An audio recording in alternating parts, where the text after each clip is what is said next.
Nosso palestrante de hoje é Luiz Melo, da CED, e nos traz o tema Lições Espirituais de uma Pandemia. Luiz, seja muito bem-vindo. Bom dia. Bom dia, irmã Lucimar. Bom dia a todos que estão nos acompanhando aqui. Que alegria, Lucimar. Que prece sentida, que mensagem importante para os nossos dias. E antes de iniciarmos o nosso tema, Lições Espirituais de uma Pandemia, meus irmãos, na companhia do nosso Chico, ali atrás, né? O Chico, As Crianças e os Animais, esse é um quadro feito por um artista espírita aqui de Floripa, lá da CEOV, meu grande irmão, amigo Marquinho. Então, esse tema, ele traz uma grande alegria para mim ter essa oportunidade por dois motivos. Primeiro, meus irmãos, me permitam uma pequena nota pessoal. Eu estou aí recentemente completado 58 anos, viu, Lucimar? E a minha primeira palestra espírita, há 40 anos, eu comecei muito cedo a ter essa oportunidade de estudar o Evangelho e poder colaborar na sua divulgação à luz da doutrina dos espíritos, foi exatamente no Centro Espírita Irmão Erasto. E isso fazem 4 décadas, né? Eu devia ter lá os meus 16, 17 anos. Então é uma alegria imensa, viu, Lucimar? Eu quero agradecer muito, porque o convite do Jorge Cameu, nosso irmãozinho Jorge Cameu, né? Eu quero agradecer o Jorge ter lembrado da gente de poder colaborar novamente, depois de 4 décadas, né? Claro que nesse meio tempo, e algumas vezes a gente foi ao Irmão Erasto, e agora essa oportunidade, hoje de manhã e durante a semana eu conversei com o nosso irmão Felipe Wagner, hoje, agora há pouco testando também aqui a nossa plataforma, o Ivan também estava ali, e me trouxe lindas recordações, porque a CERT, a sede social, do trabalho social da CERT, que é a origem da CERT na Cachoeira do Bom Jesus, onde fica o Centro Espírita Irmão Erasto, né? Foi uma bênção na minha vida. Foi a minha primeira casa espírita, foi a minha escola de espiritismo prático em todos os sentidos. Eu participava de um grupo da CERT, coordenado pelo professor Zeferino Sacchetti e pela irmã Júlia, como vocês sabem, né? Fundadora, esposa do seu Nelito. Na época ela era presidente, e eu, muito jovem, venho de uma família onde a minha avó, a origem, na minha parte materna, minha avó era médium, fundou o Centro Espírita no Paraná, então eu nasci já no meio, e eu participei do espiritismo também, que a minha avó praticava belamente desde pequeno, mas nunca estava envolvido com uma casa espírita. Eu aprendi o espiritismo dentro de casa, na prática, com mediunidade, com os atendimentos. Comecei a ler Kardec por conta própria, quando a avó me deu lá o Livro dos Espíritos. E daí eu fui fazer uma experiência. A primeira vez que eu saí fora da família foi num grupo doméstico. Antigamente era muito comum grupos espíritas domésticos, grupos que se reuniam, nesse caso, era numa edícula, no fundo da casa, faziam seus estudos, suas reuniões lá, e era uma família próxima da minha família. Eu comecei lá também muito jovem, 14, 15 anos, e a primeira centro espírita que eu fui realmente frequentar, eu fui uma vez, exatamente onde estou aqui agora, com a honra imensa, no Centro Espírita Irmão Erasto, num sábado. Na época funcionava o asilo e também funcionava a Casa das Crianças, né? E eu fui tão tocado por aquele espiritismo que eu não conhecia, aquele espiritismo de movimento espírita, de centro espírita, que, meus irmãos, eu fiquei pelo menos ininterruptamente uma década, 10 anos pelo menos, todo sábado. Eu era guri, ainda começando a entrar na universidade, né? E agora, como eu estava dizendo agora para o Felipe e para o Ivan, viu, Lúcia? Poxa, e agora a gente está aqui no Irmão Erasto, né? Virtual, vendo que a CERT está acompanhando os novos tempos, os importantíssimos e nobres e luminosos tempos de transição para o mundo de regeneração tão anunciado e tão esperado. É uma alegria que, né, de um domingo de manhã chuvoso, né? Ontem a chuva deu uma tréguazinha, hoje voltou, e escutar a Lucimar e conversar rapidamente ali com o Felipe e com o Ivan. Essa é a minha alegria. E a segunda alegria é a propriedade do tema, meus irmãos e amigos que estão nos assistindo todos aqui no Centro Espírita Irmão Erasto da Sete. Porque uma das coisas que sempre me encantou no Espiritismo é a sua praticidade. Eu lembro de muitas coisas, eu sou um fã apaixonado do Emmanuel, do trabalho do Emmanuel através do Chico, eu concordo com alguns irmãos nossos que dizem que o Emmanuel é o quinto evangelista, porque os comentários de Emmanuel ao Evangelho, depois da obra de Kardec, o Evangelho segundo o Espiritismo, é um manancial imenso de entendimento mais profundo da mensagem do Cristo, que é realmente o grande diferencial do nosso caminhar espírita, né? É aprofundar o que o Cristo quis nos ensinar, mas mais do que nos aprofundar no entendimento, é colocar em prática as consequências daquilo que a gente está aprendendo. E o Espiritismo, o verdadeiro Espiritismo, ele lida com a vida como ela é. Não é uma doutrina utópica. E eu costumo dizer, meus amigos, irmãos, que o Espiritismo nos ensina a olhar as estrelas, no sentido mais profundo de estrelas, para uma outra dimensão estelar, ou espiritual, ou extrafísica. Mas o Espiritismo nos ensina a manter os pés no chão. Tem uma mensagem do Emmanuel, um trechinho que diz mais ou menos assim: olhe as estrelas, mas não esqueça do sinal de trânsito. Então, esse aspecto de ser uma doutrina tão profundamente esclarecedora, que vai ao cerne da experiência humana, mostrando que nós somos seres espirituais, como diria Teilhard de Chardin, o grande jesuíta, que inclusive foi um pouco relegado pela igreja pelas coisas que ele ensinava, eram incríveis, né? O Teilhard disse uma certa vez assim: nós não somos seres materiais vivendo uma possível experiência espiritual, nós somos seres espirituais vivendo uma experiência humana, material. E é exatamente isso que o Espiritismo nos traz, mas nem por isso o Espiritismo é uma doutrina que denigre ou coloca em segundo plano a existência nossa aqui nessa dimensão, a existência encarnada, como a gente diz. Muito ao contrário. O Espiritismo, ele vai nos dar elementos, vai nos dar base, vai nos dar fundamento, meus amigos, para viver essa experiência da forma mais bela, mais produtiva, mais feliz possível, valorizando sobremaneira essa passagem, né? Aqui na ilha, eu sou manezinho, né? Aqui na ilha, a gente de Floripa, aqui na ilha a gente costuma dizer, né? Todo mundo é passageiro, mas o manezinho vai dizer menos o motorista e o cobrador. Então, menos o motorista e o cobrador, nessa brincadeira, né? Todos estamos de passagem, todos nós sabemos que daqui a pouco a gente vai partir, né? Quando alguém desencarna, a gente diz, fez a passagem, né?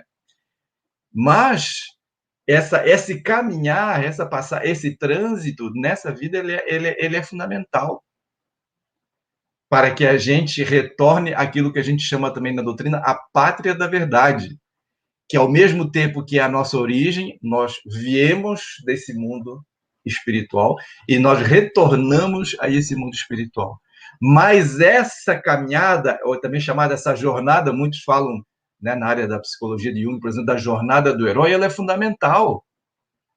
Porque esse trânsito, essa passagem por aqui, essa jornada, esse caminhar por aqui, ele vai impactar diretamente a existência nossa original. Até um ponto, dizem os próprios espíritos, a Kardec, que chega um ponto que o espírito não precisa mais fazer essa jornada nessa dimensão. Ele continua a sua jornada em dimensões, né, inimagináveis para o nosso nível de entendimento. Então, vamos falar das lições espirituais da pandemia. Porque se o espiritismo não fosse uma doutrina de ordem prática, que estivesse, por exemplo, negando a complexidade, negando o sofrimento que está acontecendo. Porque morreu 200 mil pessoas. Isso faz parte, todo mundo morre mesmo. Lá nos Estados Unidos foi o dobro. Não, mas não é assim. É exatamente o contrário. Todas as questões humanas, tudo aquilo que nós vivenciamos, todas as lutas, todos os desafios humanos, em todas as dimensões, meus irmãos, política, econômica, psicológica, em todas as dimensões, social, humanitária, ecológica, todas elas interessam ao espiritismo, a esse movimento de ideias e de práticas. Se não for assim, ele não estaria cumprindo a sua missão planetária e histórica que o próprio Cristo previu quando falou que enviaria um novo ou um outro consolador. Então, quais são as lições espirituais da pandemia? Fiquei meditando eu desde que combinei com o Jorge esse tema, embora a gente já tenha falado disso em outros momentos, até na nossa casa, Seara Espírita Entreposto da Fé, SED, que é originária da CERT, o grupo que fundou a SED também é cria da CERT. A CERT é a casa-mãe da SED, como é a casa-mãe da CEOV, do CEUF. A CERT espalha, né? É uma árvore frondosa que o Nelito e a Júlia plantaram, que espalha, né? Os seus galhos, as suas sementes por aí, né? Eu resolvi contar uma história que é da tradição, uma tradição muito bonita, espiritual, que são do sufismo, o sufismo é um movimento que ocorre dentro do Islã, dentro do caminho dos irmãos muçulmanos, do islamismo, né? Que é a chamada corrente esotérica, uma corrente que ela tem práticas, vamos dizer assim, num nível mais profundo. E o sufismo, hoje, ele está reencontrando um novo momento na humanidade, está retornando uma sabedoria muito bonita, que a gente poderia até, agora me lembrei, dizer que o sufismo ele pode ser comparado um pouco, né, me ocorreu isso agora, ao papel que os essênios tinham na época de Jesus. Os essênios também eram originários do judaísmo, do movimento da tradição judaica, da fé judaica, mosaica, enfim, dos hebreus, né? Mas, como a gente sabe, os essênios ensinavam e viviam lições muito semelhantes a coisas que o Cristo ensinou, a ensinamentos de Jesus, ao ponto de que os historiadores acreditam, por exemplo, que João Batista, que foi o primo de Jesus e precursor, e quem indicou, esse aí é o cara que vinha, esse é o avatar prometido nas profecias, né? Dizem que ele era essênio, que ele praticava, né, entre os essênios. Então, o sufismo é como se fosse os essênios daquela época do judaísmo, né, com relação aos muçulmanos. E eu li recentemente uma história de um dos grandes mestres de uma das ordens. O sufismo tem várias ordens, né, várias escolas. E esse mestre chamava Khalid.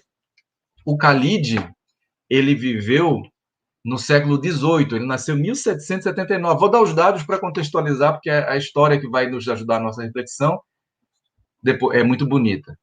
Então, ele desencarnou depois em 1827, ele nasceu no Iraque, desencarnou em Damasco, aí a gente lembrou hoje de manhã também do Paulo de Tarso, as entradas de Damasco, né? Desencarnou em 1827, e o Khalid, na sua época, era um mestre sufi, esses mestres de sheiks, né? Sheiks no sentido de mestre, de espiritual, não de rei, assim. E ele era muito conhecido na sua época, no século XVIII, e ele se estabeleceu exatamente onde ele veio falecer, em Damasco, na Síria. Certa feita, ele está ali ensinando no seu local de ensinamento e rompe a sala onde estava ensinando seus discípulos um guerreiro russo, um guerreiro de uma região chamada Daguestão. E esse guerreiro era um guerreiro muito forte, cheio de adagas, cheio de espadas, enfim, ele era um guerreiro russo.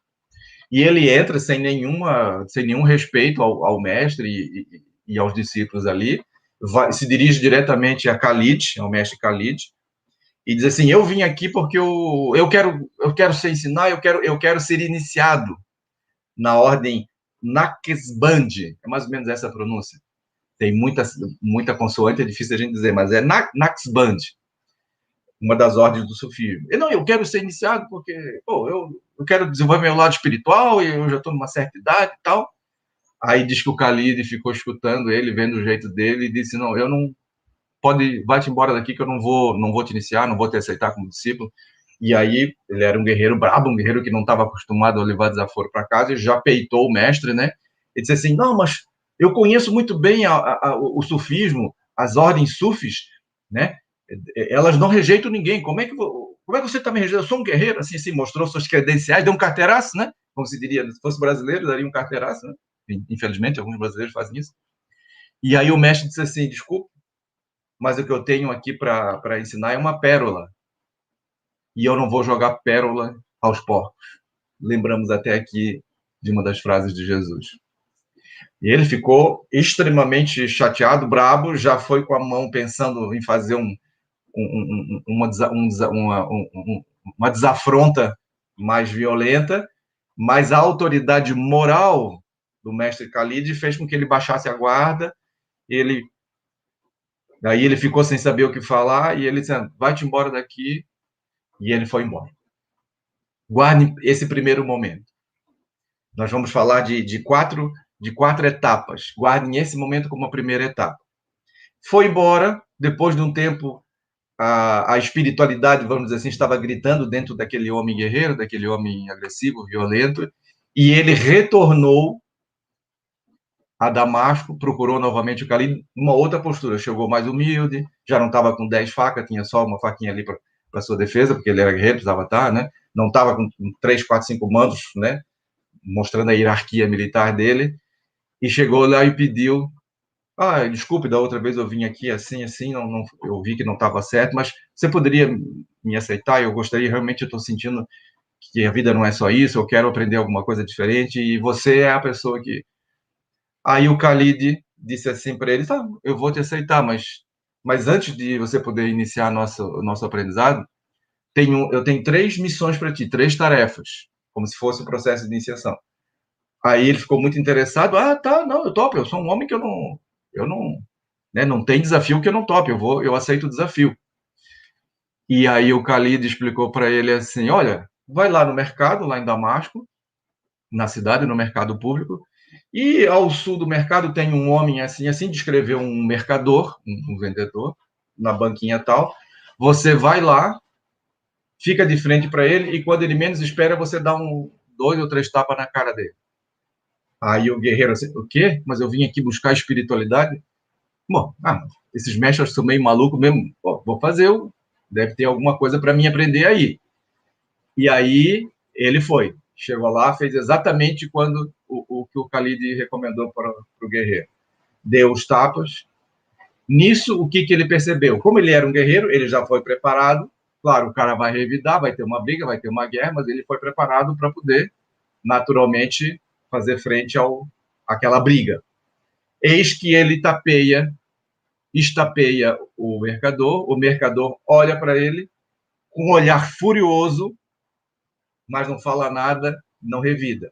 O Khalid, que estava pronto para a guerra, achou aquilo muito estranho, mas viu que o olhar do cara era de raiva pura, mas ele não reagiu. Guardem esse segundo momento. E ele volta novamente ao resto. Explicou toda a situação, muito bem, sua lição está feita, vamos para a segunda. Agora você volta naquele mercado, mas agora ao norte, assim, banca tal, à esquerda, tem lá um outro mercador, e agora você tem que dar um soco nele muito mais forte do que o tapa que você deu no outro. Aí você cara, pelo amor de Deus. Mas como ele era um guerreiro, ele estava acostumado a missões militares, no fim ele ficou até um pouco animado. Vamos ter ação, né? Vamos lá. E se dirigiu ao mercado, achou o rapaz era um mercador até forte, um homem forte, né? Estava sentado à mesa da sua banca, e ele, sem que ele percebesse, veio, se sentou como se fosse falar alguma coisa, pegou e deu um soco tão forte que o cara revirou na cadeira e caiu para o chão lá, de costas no chão, e ele ficou pronto, esperando, agora vai ter ação, agora vai ter filme de Hollywood aqui, né? Vai ter ação, vai ter aventura, vai ter... E o cara levantou, se aprumou, se arrumou, olhou para ele e deu um sorriso.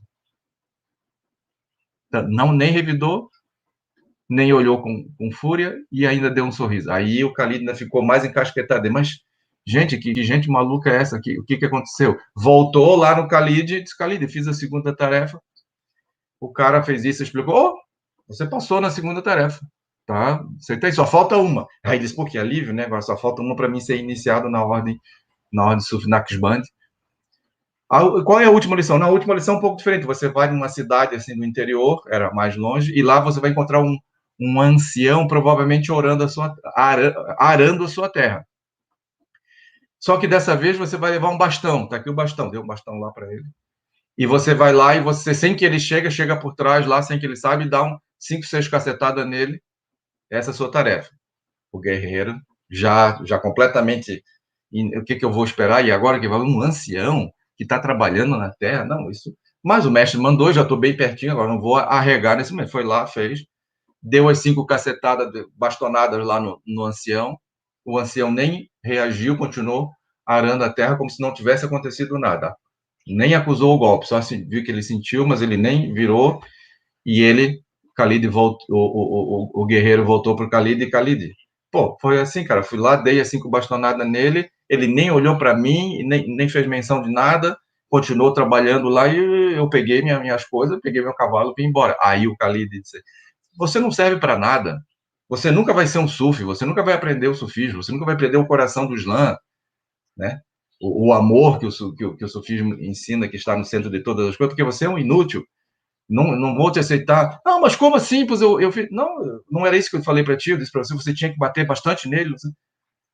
Não vou, ou tu vai lá e continua teu serviço, ou a tarefa não vai. Ah, isso pelo amor de Deus, não, agora tá, o que está acontecendo aqui? Mas, pô, eu não sou homem de negar a missão. Vou lá, foi lá, cheio de raiva também, já, né? Mas agora que eu vou fazer? Chegou lá com o bastão e começou a cacetear o ancião, ao ponto de que chegou um momento, o bastão que ele tinha chegou a se romper, até machucou um pouco a mão dele, de tanto que ele deu no ancião, até que o ancião acusou, naturalmente, os golpes, né? E, em determinado momento, o ancião se vira em direção ao guerreiro, o guerreiro já falou, agora vai ter ação, que não é possível, né? Eu cheguei até a romper, estragar, de tanto que eu nesse senhor, nesse ancião, nesse velho, né?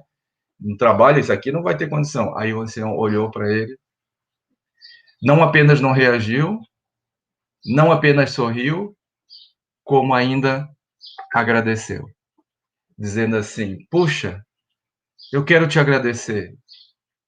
Eu quero te agradecer. Aí ele ficou atônito, ficou paralisado, não sabia o que falar. Quero te agradecer, porque cada golpe que você me deu, eu senti, sem que eu revidasse, eu senti aquele orgulho, aquele desejo de vingança do ego, louco para fazer alguma coisa. E eu senti que não, que eu não precisava, que, na verdade, você era meu amigo, você estava me dando a oportunidade de aprender uma lição, mesmo que fosse dura. Então, eu quero lhe agradecer. E outra coisa, daqui para frente, a minha casa era um ancião que tinha uma propriedade, né, tinha uma situação boa. Daqui para frente, a minha casa é sua casa. E eu vejo que você é estrangeiro. E fica na minha casa essa noite. Não vai embora de novo, cavalo, até você veio de onde? Damasco? Ah, não vai estar cansado. Fica aqui em casa, eu vou lhe dar abrigo. Outra coisa, você machucou sua mão ao bater nas minhas costas com o seu bastão, né? Machucou um pouquinho.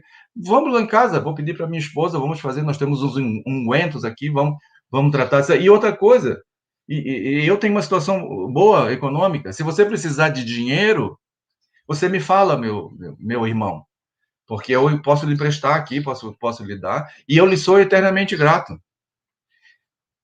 Aí o Khalid não, o guerreiro, aí mesmo que ele não estava entendendo, as lágrimas começaram a descer, ele se despediu do ancião, subiu no seu cavalo, voltou para Damasco no mesmo dia, chegou lá na salinha do atendimento fraterno do Khalid, do mestre Khalid, chorando, né? Mas quem são esses malucos?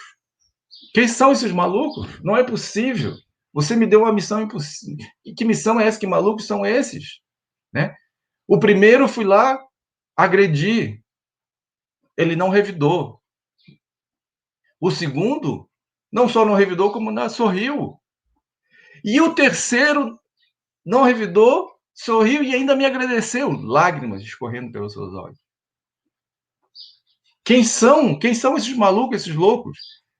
Aí o mestre, calmamente, disse: esses são meus discípulos. Todos eles estão no seu aprendizado, em etapas diferentes do aprendizado. Antes de ser admitido no caminho da espiritualidade, esse primeiro momento que eu pedi para meus irmãos guardarem, era como você chegou aqui, arrogante, cheio de si, no sentido egóico. Veio aqui e quis impor a sua presença, exigir que o ensinamento espiritual, que a espiritualidade, que um caminho sagrado se colocasse a seus pés, e você foi rejeitado. Essa é a primeira etapa, como se fosse uma pré-etapa de aprendizado.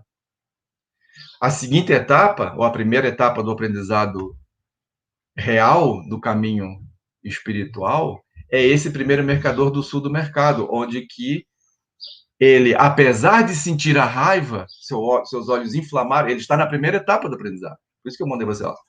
Seus olhos se inflamaram de raiva, porque a raiva ainda sobe de uma forma instintiva, mas ele já conseguiu não revidar. A emoção veio, o instinto veio, o impulso veio, mas ele conseguiu não ir para a ação. Ele está na primeira etapa apenas. O segundo mercador ao sul do mercado, ele já está numa segunda etapa, porque não apenas não revidou, como aquela agressividade, aquela violência, aquela raiva, aquela crueldade, quando nos sentimos que temos o direito de justiça pelas vicissitudes que aparecem na nossa vida, ele teve a capacidade de se levantar, olhar para você e retribuir com um doce sorriso. Ele está numa segunda etapa de aprendizado espiritual.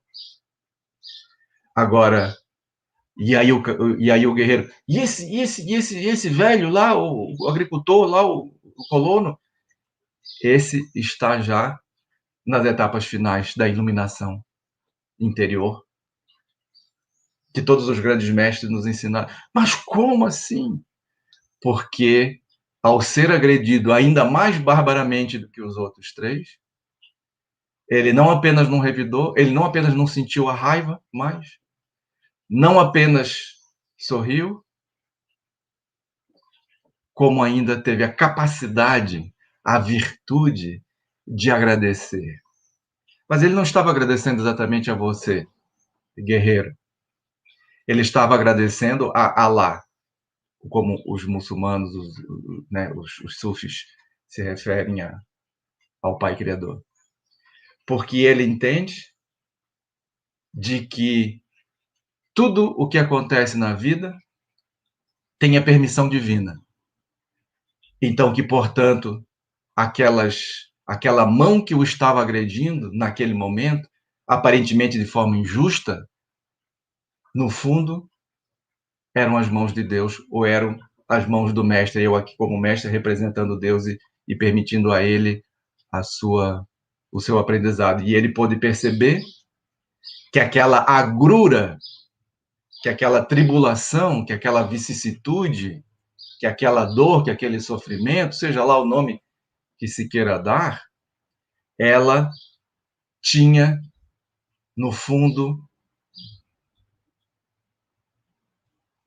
a mão da vida, a mão amorosa, sábia, perfeita da vida. Esse homem guerreiro representa para nós o discípulo que efetivamente está em busca da sua reforma íntima.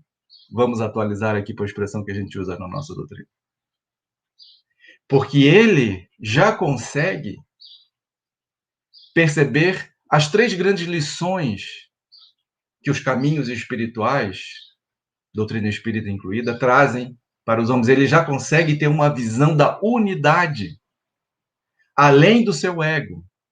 Não é que o ego seja necessariamente ruim, o ego representa, vamos dizer assim, o centro consciente da personalidade, desse eu que se acha separado, né, do universo. Mas acontece que essa visão ela é curta. É como o ego de cada um de nós, de cada personalidade, é como uma onda que não enxerga, que não existe onda sem o oceano. E aí se vê separada do oceano. É esse sentido que nós humanos temos de nos acharmos entes separados do tecido da vida, que aí nós temos que nos proteger, aí nós temos que guerrear, que aí nós temos que lutar, aí nós temos que trazer para nós, aí, né? E fica guerreando com as outras ondas e não percebendo que essa onda nada mais é do que uma manifestação do oceano.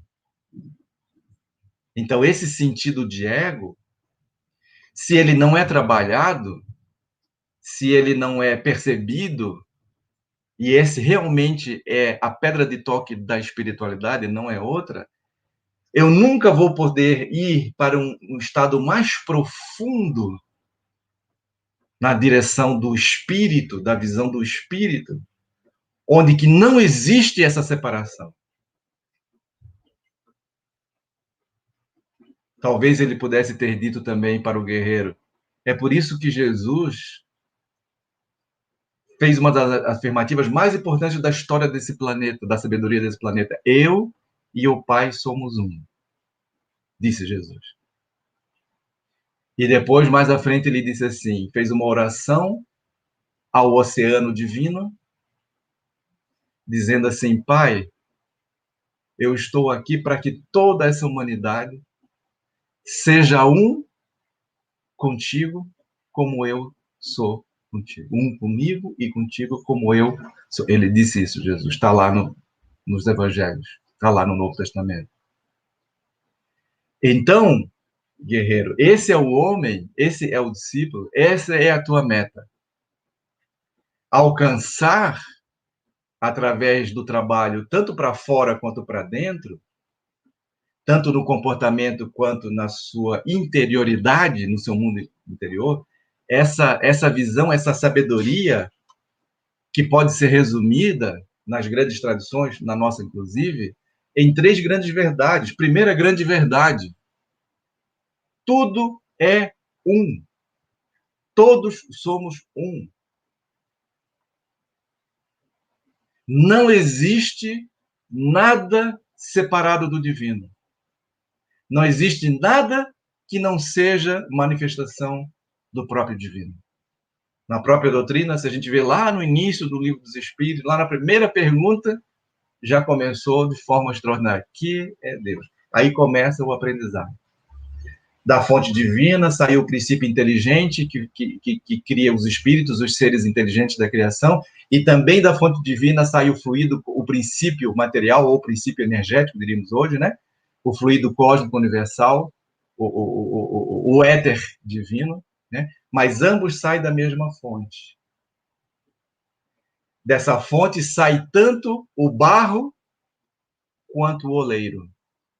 E a vida nada mais é do que essa linda manifestação dessa multiplicidade cósmica infinita de seres extraordinários, que são os oleiros, utilizando do barro, que são os espíritos, os princípios inteligentes, os seres sencientes, como dizem os budistas, e o barro, que é o fluido cósmico universal, que é a energia, que são os fluidos, né, desde a sua origem, que é o barro, onde que através dessa junção espírito e energia, ou consciência e energia, inteligência e energia, se manifesta, mas nada disso está separado da fonte. Nada. Tudo é uma unicidade do ser. Isso está muito claro, por exemplo, no Livro dos Espíritos, lido na sua profundidade, quando diz do átomo ao arcanjo, tudo está conectado. Tudo está conectado. Não existe dois. Os hindus da linha Advaita Vedanta dizem essa expressão Advaita chama não dualidade. Não existe dois, não há dois. É uma unidade não dual. Porque tudo brota da mesma fonte. Só há oceano, ou melhor ainda, só há água. Ou melhor ainda, só há os elementos que compõem a água, que é essa fonte divina que forma o universo, que é o oceano universal, e forma as ondas, que são os seres, que mesmo quando estão conectados com a unidade do oceano, não perdem a sua individualidade, que é uma individualidade, na verdade, conectada com a unidade, não está separada da unidade. Eu gosto desse exemplo como uma árvore que tem vários galhos. E esse galho que está olhando para lá não conhece esse galho que está olhando para o galho desse país ou dessa pessoa, não está vendo que o galho lá, e em algum momento esses galhos se retorcem e começam a brigar, não sabendo que ambos os galhos brotam da mesma árvore da vida. É um grande símbolo universal, a árvore da vida, inclusive, que é bem explorado no filme maravilhoso Avatar. Então, a segunda grande verdade é que se tudo é um, se só existe a unidade divina se manifestando, tudo brota da mesma fonte do mesmo divino, também existe uma outra verdade que no Espiritismo nós chamamos de lei do amor, da caridade e da justiça. Tudo é amor. Não existe nada que não seja o amor, mas o amor pode estar distorcido ou pode estar doente. Como o ódio, a raiva. São formas onde que o amor, por não se reconhecer a si mesmo, por ainda não ter se iluminado e reconhecido a sua fonte, se distorce em egoísmos, em violências, em tantas coisas. Mas, no fundo, ainda é o amor. Então, todo o movimento do universo, mesmo quando vem alguém e dá uma cacetada nas nossas costas, ou mesmo quando a estrutura psicoespiritual do planeta promove a proliferação do vírus, isso ainda está originado nesse amor. Como nós tivemos um blackout no domingo último, dia 17, houve uma pequena interrupção no nosso ao vivo, mas agora a gente está complementando aqui o nosso aprendizado a respeito desse tema, lições espirituais de uma pandemia.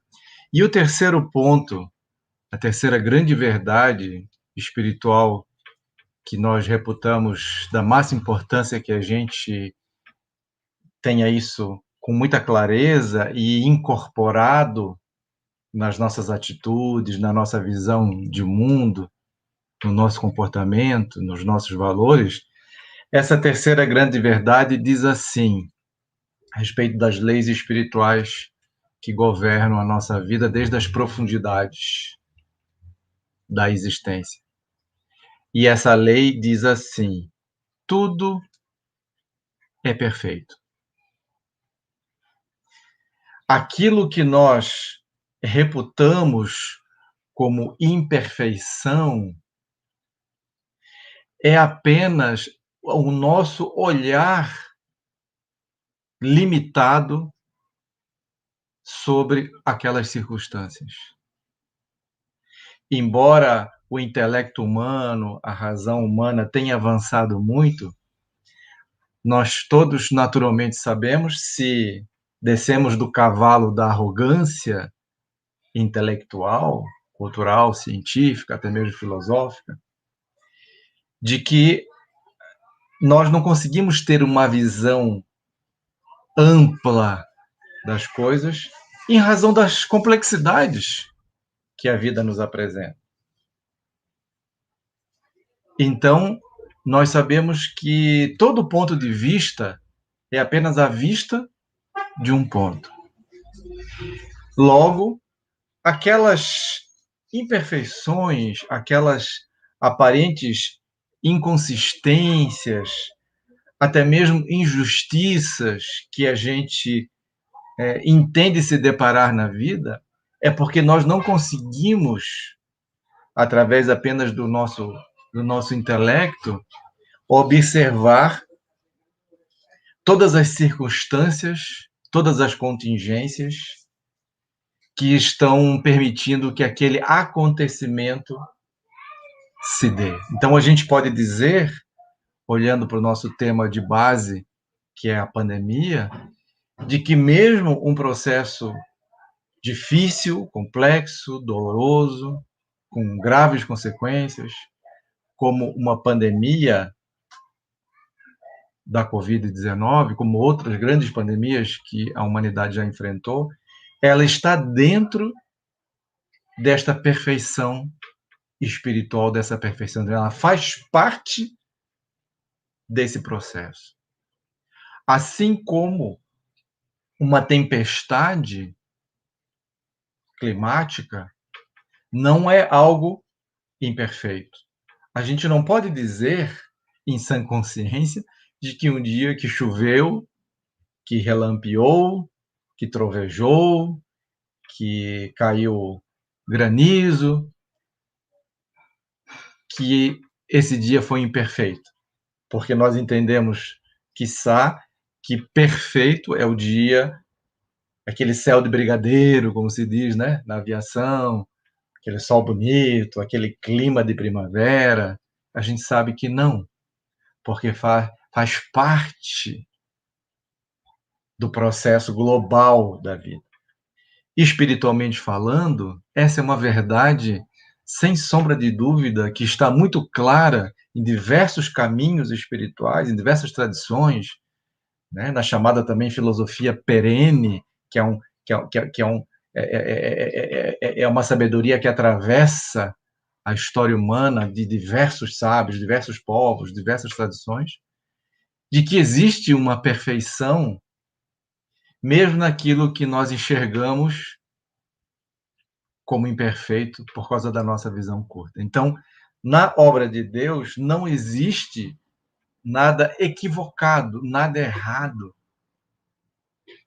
E a sabedoria e a sapiência com que as leis de Deus regulam a vida universal é tão extrema, é tão sublime, de que mesmo os nossos aparentes equívocos dentro da lei de causa e efeito, e mesmo aqueles processos que a gente chama do espiritismo de provação ou expiação, eles mesmos fazem parte desse processo de aprendizado, de evolução. Eles estão perfeitamente engajados, previstos na forma com que a providência divina organizou esse desdobrar do processo evolutivo. Então, tudo é perfeito porque é organizado, é construído, é cuidado através das mãos perfeitas de Deus. Então, já partindo para o nosso encerramento, as lições espirituais da pandemia que a gente utilizou aqui nosso estudo de hoje, com essa história da tradição sufi, do Khalid, né? A gente procurou exemplificar com uma história que pudesse ficar reverberando e da qual a gente pudesse voltar a ela e meditar mais profundamente, né? Tendo algo palpável, né? Como a metodologia do Cristo, da didática do Cristo, que era muito essa, né? Trazer histórias, trazer parábolas, trazer metáforas, né? Falar de coisas do dia a dia, do grão de mostarda, da montanha, do peixe, do pão, da figueira, que as lições espirituais da pandemia, além daquilo que nós naturalmente já estamos estudando profundamente dentro da doutrina espírita a respeito da transição planetária, nos leva a perceber de que a transição planetária é uma face da moeda do aprendizado que nós estamos tendo nesse momento histórico da nossa humanidade. A outra face, meus amigos, meus irmãos que estão nos acompanhando, é a transição interior. E as lições espirituais da pandemia são recursos que nós temos hoje a mãos cheias de tanto olhar para a transição planetária e perceber esse impulso evolutivo de um mundo que sai de uma fase chamada de provas e expiações para um mundo chamado de regeneração, com mudanças extraordinárias, mas cuja fase transitória também traz desafios não menos extraordinários. Mas a outra faceta é a transição interior. É essa que muitas vezes, meus amigos, nós não vamos encontrar nos livros. Os livros vão nos dar referência, talvez nos deem mapas, mas cada um de nós está fazendo, nesse momento incrivelmente importante das nossas vidas, uma transição interior. E eu gostaria de perguntar a cada um que está aqui nos escutando: até que ponto você é consciente da sua transição interior? Todos nós também, psiquicamente, psicologicamente e espiritualmente, estamos também passando de uma psique de provas e expiações, podemos dizer assim, para uma psique regenerada. Essa palavra é muito bonita, porque ela dá essa ideia de que nesse processo de provas e expiações que até então nós estamos vivendo, interna e externamente, pessoalmente e coletivamente, planetariamente, né?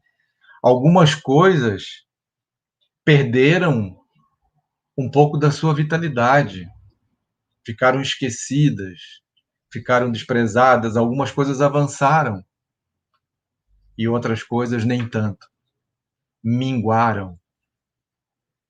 Como, por exemplo, o nosso avanço intelectual, científico, tecnológico, que agora, mesmo em função da pandemia, essas transformações se aceleraram. Mas, meus amigos, e a transformação moral? E o desenvolvimento emocional? E o crescimento espiritual?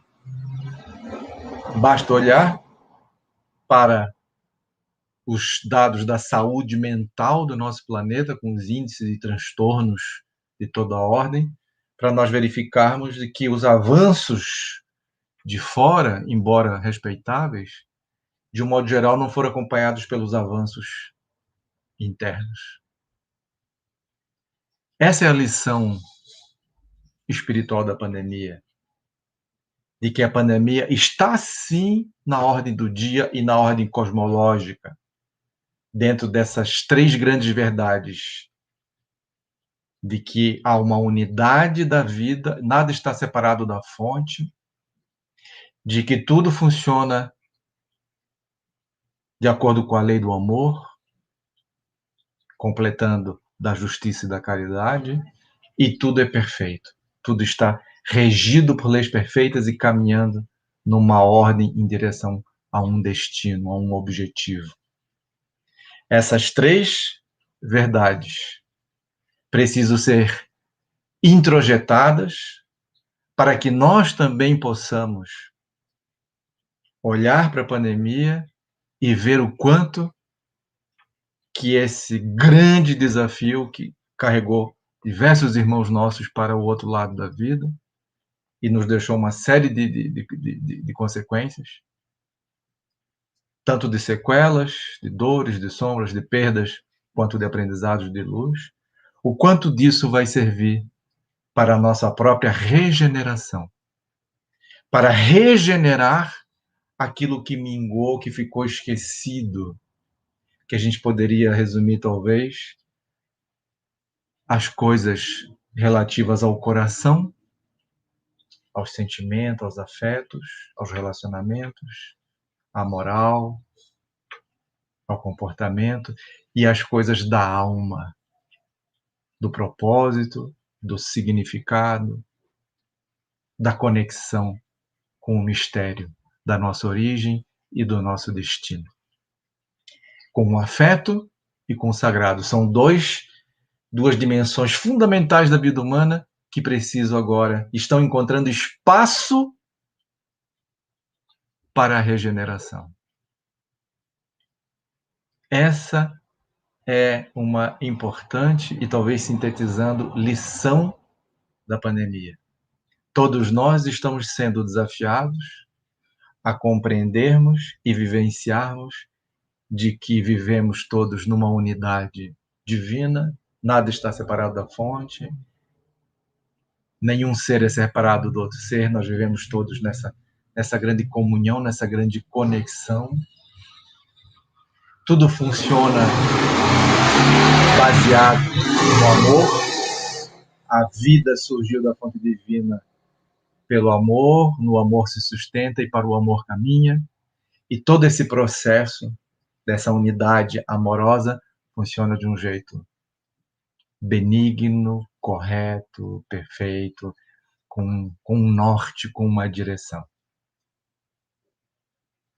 E para encerrarmos, então, a nossa fala dessa noite, eu gostaria de concluir com algo que com certeza vai traduzir melhor do que minhas palavras muito do que a gente falou aqui. Regenerar é preciso e é necessário, mas não é só a humanidade como um coletivo e o planeta, mas é uma regeneração interna. E essa regeneração vem dentro dessas três grandes verdades que a gente precisa incorporar. E André Luiz, numa síntese maravilhosa, através da pena mediúnica de Chico Xavier, no livro Apostilas da Vida, nos deixou essa beleza, quando ele diz assim: tudo é amor. Se ele quisesse nos ajudar, ele teria dito: tudo é uno, tudo é amor e tudo é perfeito. Mas ele resumiu tudo no amor, porque nesse amor está embutida a unidade e a perfeição. Tudo é amor. Observa, amigo, em como do amor tudo provém. E no amor tudo se resume. Vida é o amor existencial. Razão é o amor que pondera. Estudo é o amor que analisa. Ciência é o amor que investiga. Filosofia é o amor que pensa. Religião é o amor que busca Deus. Verdade é o amor que se eterniza. Ideal é o amor que se eleva. Fé é o amor que transcende.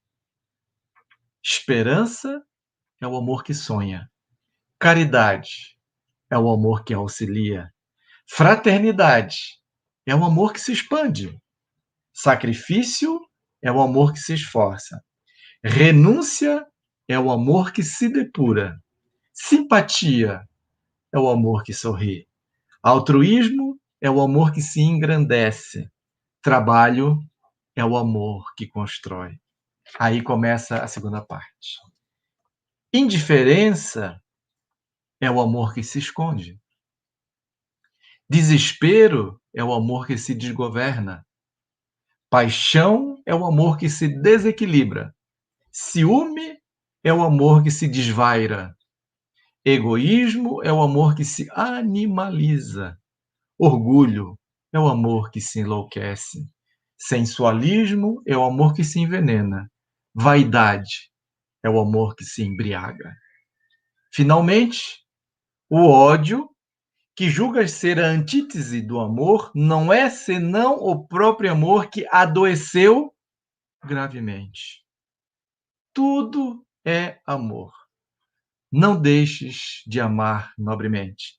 Respeita, no entanto, a pergunta que te faz a cada instante a lei divina: como estou amando? Meus irmãos, uma grande honra para mim estar aqui nesse trabalho doutrinário do Centro Espírita Irmão Erasto, da nossa queridíssima CERT, Sociedade Espírita de Recuperação, Trabalho e Educação.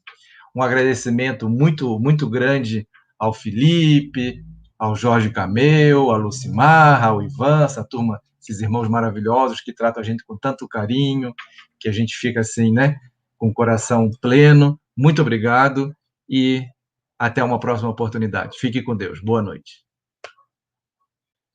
Como nós tivemos um blackout no domingo último, dia 17, houve uma pequena interrupção no nosso ao vivo, mas agora a gente está complementando aqui o nosso aprendizado a respeito desse tema, lições espirituais de uma pandemia. E o terceiro ponto, a terceira grande verdade espiritual que nós reputamos da máxima importância que a gente tenha isso com muita clareza e incorporado nas nossas atitudes, na nossa visão de mundo, no nosso comportamento, nos nossos valores. Essa terceira grande verdade diz assim, a respeito das leis espirituais que governam a nossa vida desde as profundidades da existência. E essa lei diz assim: tudo é perfeito. Aquilo que nós reputamos como imperfeição é apenas o nosso olhar limitado sobre aquelas circunstâncias. Embora o intelecto humano, a razão humana tenha avançado muito, nós todos naturalmente sabemos, se descemos do cavalo da arrogância intelectual, cultural, científica, até mesmo filosófica, de que nós não conseguimos ter uma visão ampla das coisas em razão das complexidades que a vida nos apresenta. Então, nós sabemos que todo ponto de vista é apenas a vista de um ponto. Logo, aquelas imperfeições, aquelas aparentes inconsistências, até mesmo injustiças que a gente entende se deparar na vida, é porque nós não conseguimos, através apenas do nosso intelecto, observar todas as circunstâncias, todas as contingências que estão permitindo que aquele acontecimento se dê. Então, a gente pode dizer, olhando para o nosso tema de base, que é a pandemia, de que mesmo um processo difícil, complexo, doloroso, com graves consequências, como uma pandemia da Covid-19, como outras grandes pandemias que a humanidade já enfrentou, ela está dentro desta perfeição espiritual, dessa perfeição. Ela faz parte desse processo. Assim como uma tempestade climática não é algo imperfeito. A gente não pode dizer, em sã consciência, de que um dia que choveu, que relampeou, que trovejou, que caiu granizo, que esse dia foi imperfeito. Porque nós entendemos, quiçá, que perfeito é o dia, aquele céu de brigadeiro, como se diz, né, na aviação, aquele sol bonito, aquele clima de primavera. A gente sabe que não, porque faz parte do processo global da vida. Espiritualmente falando, essa é uma verdade, sem sombra de dúvida, que está muito clara em diversos caminhos espirituais, em diversas tradições, né? Na chamada também filosofia perene, que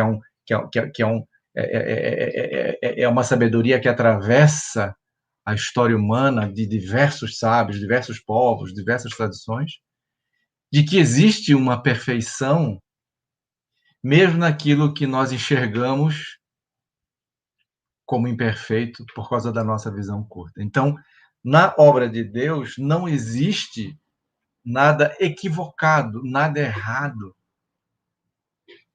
e a sabedoria e a sapiência com que as leis de Deus regulam a vida universal é tão extrema, é tão sublime, de que mesmo os nossos aparentes equívocos dentro da lei de causa e efeito, e mesmo aqueles processos que a gente chama do espiritismo de provação ou expiação, eles mesmos fazem parte desse processo de aprendizado, de evolução.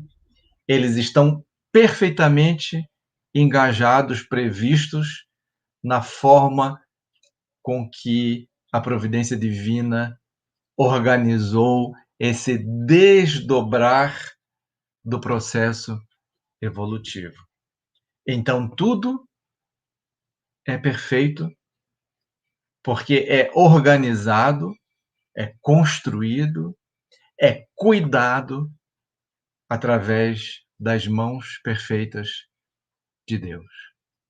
Então, já partindo para o nosso encerramento, as lições espirituais da pandemia que a gente utilizou aqui nosso estudo de hoje, com essa história da tradição Sufi, do Khalid, né?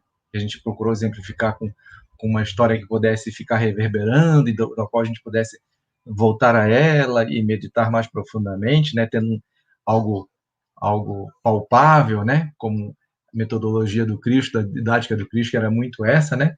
Trazer histórias, trazer parábolas, trazer metáforas, né? Falar de coisas do dia a dia, do grão de mostarda, da montanha, do peixe, do pão, da figueira, que as lições espirituais da pandemia, além daquilo que nós naturalmente já estamos estudando profundamente dentro da doutrina espírita a respeito da transição planetária, nos leva a perceber de que a transição planetária é uma face da moeda do aprendizado que nós estamos tendo nesse momento histórico da nossa humanidade. A outra face, meus amigos, meus irmãos que estão nos acompanhando, é a transição interior.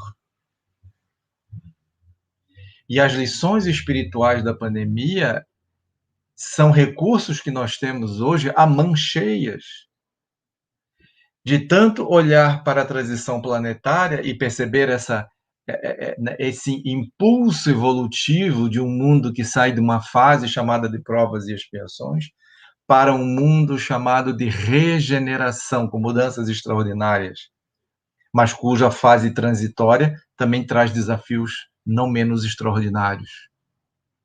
Mas a outra faceta é a transição interior. É essa que muitas vezes, meus amigos, nós não vamos encontrar nos livros. Os livros vão nos dar referência, talvez nos deem mapas, mas cada um de nós está fazendo, nesse momento incrivelmente importante das nossas vidas, uma transição interior. E eu gostaria de perguntar a cada um que está aqui nos escutando: até que ponto você é consciente da sua transição interior? Todos nós também, psiquicamente, psicologicamente e espiritualmente, estamos também passando de uma psique de provas e expiações, podemos dizer assim, para uma psique regenerada. Essa palavra é muito bonita, porque ela dá essa ideia de que nesse processo de provas e expiações que até então nós estamos vivendo, interna e externamente, pessoalmente e coletivamente, planetariamente, né? Algumas coisas perderam um pouco da sua vitalidade, ficaram esquecidas, ficaram desprezadas, algumas coisas avançaram e outras coisas nem tanto, minguaram. Como, por exemplo, o nosso avanço intelectual, científico, tecnológico.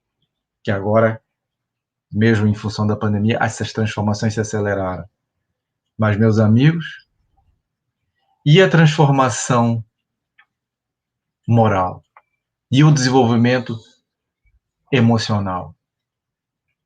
E o crescimento espiritual?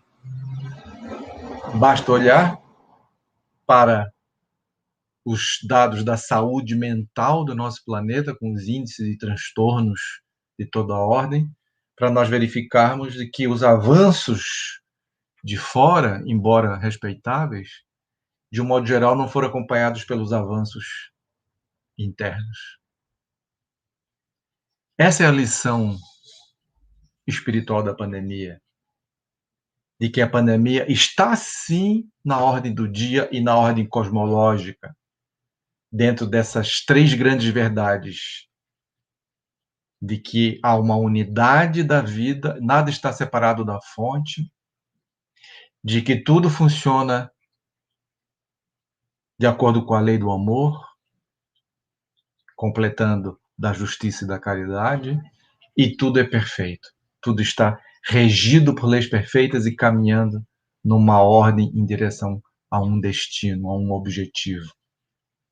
Essas três verdades precisam ser introjetadas para que nós também possamos olhar para a pandemia e ver o quanto que esse grande desafio que carregou diversos irmãos nossos para o outro lado da vida e nos deixou uma série de consequências, tanto de sequelas, de dores, de sombras, de perdas, quanto de aprendizados de luz, o quanto disso vai servir para a nossa própria regeneração, para regenerar aquilo que mingou, que ficou esquecido, que a gente poderia resumir, talvez, as coisas relativas ao coração, aos sentimentos, aos afetos, aos relacionamentos, à moral, ao comportamento,